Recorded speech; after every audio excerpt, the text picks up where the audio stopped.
अगर ये दूध पिला रहे हैं, भंडारा चला रहे हैं, अगर लोगों को कुछ खिला पिला रहे हैं, जो श्रद्धालु आ रहे हैं, तो मैं इसमें कहीं पर भी गलत नहीं मानता। और जो पुलिसिया कार्रवाई जिस तरीके से की जा रही है, इसको मैं उचित नहीं मानता। ये मुझे लगता है राजनीतिक द्वेष के कारण जी भारतीय जनता पार्टी इसको एक मुद्दा बनाना चाहती है, ये उचित नहीं है जी। तो बता दीजिए, प्रयागराज की गरिमा गिरी की बची जी। इस सरकार तो बहुत इसका ढिंढोरा पीटती है जी कि प्रयागराज का नाम हमने वैश्विक पटल पर रख दिया, लेकिन 8-8 दफ्तरों का बता दीजिए जो है पलायन, आप यहाँ से लखनऊ आपने जो है स्थानांतरित कर दिया। निश्चित तौर से प्रयागराज की प्रतिष्ठा को ठेस पहुंची है। सरकार उसका गिराने का कुत्सित प्रयास कर रही है, इसकी मैं निंदा करता हूँ। जय हिंद, आप देख रहे हैं प्रचंड भारत न्यूज। आज हमारे साथ माननीय सांसद प्रयागराज के उज्ज्वल रमण सिंह जी हैं। हमने बहुत सारे सवाल लेकर आए हैं, वो भी मेरे सवाल नहीं है, ये सवाल प्रयागराज की जनता के हैं। सर, प्रचंड भारत न्यूज पर आपका बहुत बहुत स्वागत है। बहुत बहुत धन्यवाद आपका जो है जी सर। सर, ये माघ मेला जो चल रहा है प्रयागराज में, इसके बारे में क्या कहेंगे सर? देखिए, माघ मेला तो सदियों से चलता चला आया और ये बड़ी ही पुरातन हमारी संस्कृति है और ख़ास तौर से प्रयागराज वासियों का बड़ी ही आस्था और विश्वास है इस मेले में जी सर। लेकिन जिस तरीके से इस मेले का वीआईपीकरण और एक इवेंट मैनेजमेंट किया जा रहा है जी, ये कहीं से उचित नहीं लगता। देखिए, मेले में कहीं ना कहीं संतों की वाणी का श्रवण करना चाहिए और उसके जो है लोगों को सुनाई लोगों को देना चाहिए और लोग कहीं ना कहीं आत्मसात करें संतों की वाणी का। लेकिन मेले में क्या दिखाई देता है कि वीआईपी लोगों की हूटर की गाड़ियों का सायरन की आवाज़, कहीं ना कहीं ये वीआईपी मेला बना दिया गया। जो वीआईपी लोग होते हैं उनको बड़े बड़े पंडाल दिए जाते हैं, जो कल्पवासी हैं, जो तीर्थ पुरोहित हैं और जो वास्तविक संत हैं, महात्मा हैं, उनका कहीं न कहीं जो है तिरस्कार होता है और उनको पूछा नहीं जाता। ये उचित नहीं है। आज भी कल्पवासियों को पानी की दिक्कत है, जगह जगह पर शौचालय पूरी तरह से बन नहीं पाए हैं। तो ये एक बड़ा हम लोगों के लिए चिंता का विषय है कि तैयारियां अपूर्ण है सरकार की और उसके बाद सरकार पूरे देश में ये ढिंढोरा पीटती है। मैं तो कहूँगा कि जब अखिलेश यादव जी की सरकार थी 2013 में, जब कुंभ हुआ, बहुत ही शानदार व्यवस्था यहाँ पर थी और सभी का ख्याल रखा गया, समुचित ख्याल रखा गया। लेकिन विगत कुछ सालों से ये परंपरा सी बन गई कि लोग इसको राजनीतिक फायदे के लिए इसका उपयोग करना चाहते हैं, जिसको मैं उचित नहीं मानता। ये दान और पुण्य की जगह है जी। यहाँ दान करने से आपको पुण्य की प्राप्ति होती है, लेकिन कहीं न कहीं जो राजनीतिक दल आज सत्ता में है, ये इसका लाभ उठाने का प्रयास कर रहे हैं। जी सर, आपने बहुत बड़ा क्वेश्चन मार्क किया है सर बीजेपी सरकार, योगी सरकार पर, कि जो सरकार ये कहती है कि हम जो सनातन धर्म के हिंदुओं के जो त्यौहार हैं वो सबसे अच्छा हम सपोर्ट करते हैं, उसको हम सबसे अच्छा सेलिब्रेट करते हैं। लेकिन आप जो एक क्वेश्चन मार्क लगा रहे हैं कि यहाँ जो है वीआईपीकरण कर दिया गया और जिस तरीके से आप ये भी देख रहे हैं कि कई जगह जो बैरिकेटिंग लगाई गई है, आने जाने वालों की जो असुविधा हो रही है, उस पर क्या कहेंगे सर? देखिए, हम लोग तो प्रयागराज वासी हैं, हमने तो हर सरकारें देखी हैं जी। मुलायम सिंह यादव जी जब 2006 में थे तब भी का भी मेला देखा, 13 का भी देखा, 2000 वाला भी मेला देखा, 2019 वाला भी देखा, 2024 वाला भी देखा। आप अर्ध कुंभ को कुंभ कर देते हो, कुंभ को महाकुंभ कर देते हो, माघ मेले के साथ भी वीआईपीकरण कर देते हो। लोगों को जिस तरीके से कुंभ में मैं तो कहूँगा कि लगभग 30-30 किलोमीटर पैदल चलाया गया जी। कहीं न कहीं सरकार की दूरदर्शी नीति न होने के कारण और जो भी जनप्रतिनिधि थे उनसे कोई भी राय मशवरा नहीं किया गया जी। और वर्तमान स्थिति भी ऐसी है, तो अधिकारियों के दम पर अगर मेला चलेगा तो मैं मेला कभी भी अच्छा नहीं मान सकता जब तक लोगों की सहभागिता न हो जी। ये लोगों का मेला है जी। लोगों से इस मेले की खूबसूरती है, ये लोक आस्था का पर्व है जी सर। तो इसलिए मैं तो सिर्फ यही सरकार से कहूँगा कि इसका इवेंट मैनेजमेंट, ये मैंने विधानसभा के में भी जब मैं था विधायक तब भी मैंने कहा था, ये हमारे लिए इवेंट मैनेजमेंट का अवसर नहीं जी सर। ये कहीं ना कहीं इसके साथ खिलवाड़ न किया जाए और जो लोग वास्तविक श्रद्धालु हैं उनकी ज़रूरतों का ख्याल रखना चाहिए, ये मेरा मानना है। जी सर, मैं लोकसभा सेशन पर भी आऊँगा, उससे पहले संदीप जी भी यहाँ बैठे हुए हैं कि जब यहाँ ये माघ मेला चल रहा है तो यहाँ राजनीतिक लड़ाई क्यों सर? जैसे नेताजी की जो मूर्ति नहीं रखने दी गई, अब समाजवादी पार्टी और ये संदीप जी बैठे हैं कह रहे हैं कि बीजेपी को हम झंडा नहीं लगाने देंगे। देखिए, मेरा सिर्फ ये मानना है कि संदीप जी और जो संस्था इन्होंने बनाई उसके साथ अन्याय हो रहा है। जी, जब आपने कुंभ मेले में जी संदीप जी को जगह दी और संदीप जी ने जिस भी तरीके से उस मेले में जो भी आयोजन किया वही माघ मेले में भी करना चाहते हैं। जब उस समय आपत्ति नहीं थी तो आज आपत्ति क्यों? देखिए, कोई एक राजनीतिक दल एक तरीके से काम करे और दूसरे के ऊपर जो है प्रतिबंध लगे तो ये उचित नहीं। संदीप जी यहाँ राजनीतिक विचार को बढ़ाने नहीं आए हैं। यहाँ गंगा मैया के जो जिस तरीके से प्रदूषण हो रहा है, जिस तरीके से गंगा विलुप्त होती जा रही है, जिस तरीके से गंगा में प्रवाह कम हो रहा है, इस मौलिक चिंतन पर विचार ये लोग करते हैं। और बहुत सारे विषयों पर जो प्रयागराज से जुड़े हुए धर्म और सनातन के विषय हैं उन पर चर्चा करते हैं और सारे जो विषय जो हमारे समाज में है उस पर चर्चा करते हैं। तो मुझे नहीं लगता कि इसमें कहीं से भी प्रतिबंध है। जब सरकारी संत महात्माओं को इतनी सुविधा, तो हमारे जितने भी सारे साथी हैं प्रयागराज के लोग हैं, हमेशा यहाँ पर मेले में उनको जगह दी जाती आई है। और संदीप जी कोई राजनीतिक दल नहीं, एक विचार को लेकर चल रहे हैं, एक विचार का आदान प्रदान हो रहा है और निश्चित तौर से लोकतंत्र में स्वस्थ राजनीतिक विचारों का आदान प्रदान। और मैं तो कहता हूँ विश्व हिंदू परिषद के लोग लगाते चले आए, कांग्रेस का सेवा दल का जो है यहाँ पर शिविर सदियों से लगता चला आया और लोग जो है लगाते चले आए, अन्य दलों के लोग भी यहाँ लगाते चले आए। तो आखिर संदीप जी पर इतना प्रहार क्यों? सर, ये हम अभी गए थे, निर्मला पासवान जी से हमने बात किया तो वो ये कह रही थी कि ये तो संदीप जी अपनी राजनीति चटकाने के लिए कर रहे हैं, उनको जो करना हुआ करते रहे। अब देखिए, ये सरकार को देखना है, ये मेले के प्रशासन को देखना है कि सबको समभाव से देखना चाहिए। इनके लिए एक नियम नहीं हो सकता, दूसरे के लिए दूसरा नियम नहीं हो सकता, सबके लिए समान नियम है। जी सर, और समान नियम लागू होने चाहिए, ये मेरा मानना है। अगर कुछ काम वो गलत कर रहे हैं तो उन पर कार्रवाई हो और निश्चित तौर से संदीप जी, मैं देखता हूँ कि कानून को मानने वाले व्यक्ति हैं और जो सुविधा इनको कुंभ में मिली, महाकुंभ में मिली, वही सुविधा की दरकार ये माघ मेले में भी कर रहे हैं, तो इसमें गलत क्या है? जी सर, हमने देखा पिछले दिनों, मैं आता हूँ लोकसभा सेशन पर, जिस तरीके से आपने वहाँ जाकर के आवाज़ उठाई थी कि चाहे वो शंकरगढ़ हो, चाहे टुंडियार हो, चाहे बड़ोखर हो, चाहे कोरांव हो और चाहे मांडा हो, इस पूरे इलाके के लिए आपने कि यहाँ 3 गंगा यमुना नदियाँ हैं और 2 नदियाँ हैं, इतनी बड़ी नदी हैं ये कि, लेकिन फिर भी यहाँ पानी की कमी है सर। इसके लिए क्या सर? देखिए, जो पेयजल की समस्या है ये हमारा बुंदेलखंड और पठारी क्षेत्र है, जमुना पार का इलाका।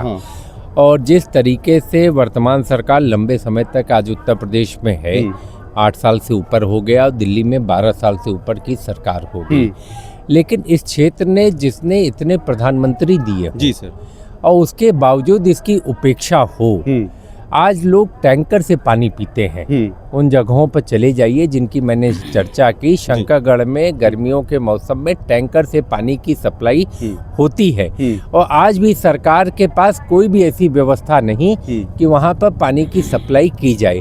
तो मैं इसको क्या मानूं? सरकार की अनदेखी मानूं, सरकार की उपेक्षा मानूं, या सरकार जानबूझ करके उस क्षेत्र के साथ भेदभाव कर रही है, ये मानूं?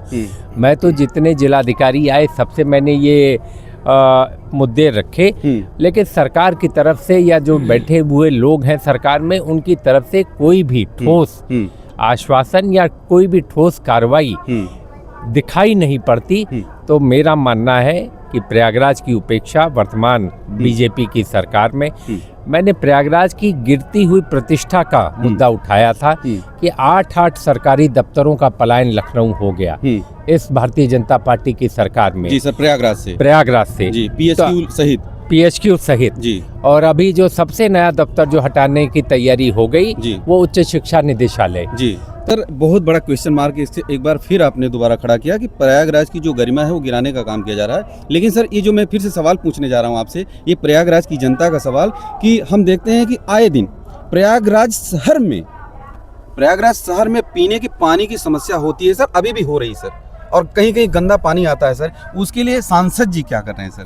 देखिए, सांसद सरकार से गुहार लगा सकते हैं जी सर, आपकी आवाज़ को संसद में उठा सकते हैं जी और सर। आपकी लड़ाई पर सड़कों पर लड़ सकते हैं। जी जी ये 3 काम हम लोग कर सकते हैं। जी सर। निश्चित तौर से जो प्रयागराज की चाहे आप पानी पीने की व्यवस्था हो, जी सर।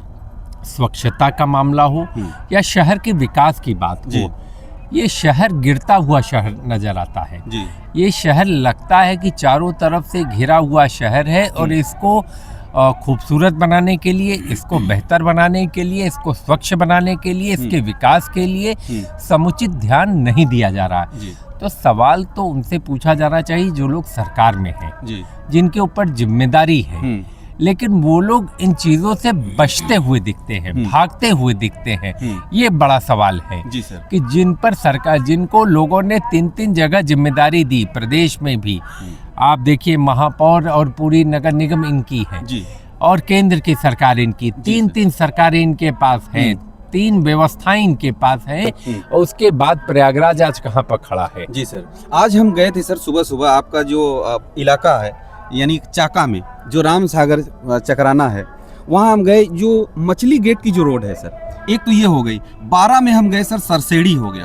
कोरांव में गए हम सर, सिमरी जिरौहा हो गया। ये ऐसी जगह हैं, हालांकि ये रोड तो माघ मेला क्या महाकुंभ के बाद से टूटी पड़ी है, चाका वाली मछली गेट वाली। देखिए, मछली गेट वाली रोड की सबसे बड़ी समस्या क्या है कि वहाँ पे एक नाले का निर्माण होना है। आप नगर आयोग से मैंने कहा भी, जी लिख कर भी दिया जी कि छिवकी से COD छिवकी के थोड़ा आगे से लेकर FCI तक, हाँ, मामा भांजे से लेकर अगर FCI तक अगर नाला बन जाएगा जी तभी आपकी वहाँ कोई रोड बच पाएगी। जी लेकिन सरकार एक प्रोजेक्ट को बनाती है, उसको लखनऊ भेजती है, लखनऊ से पैसा नहीं आता।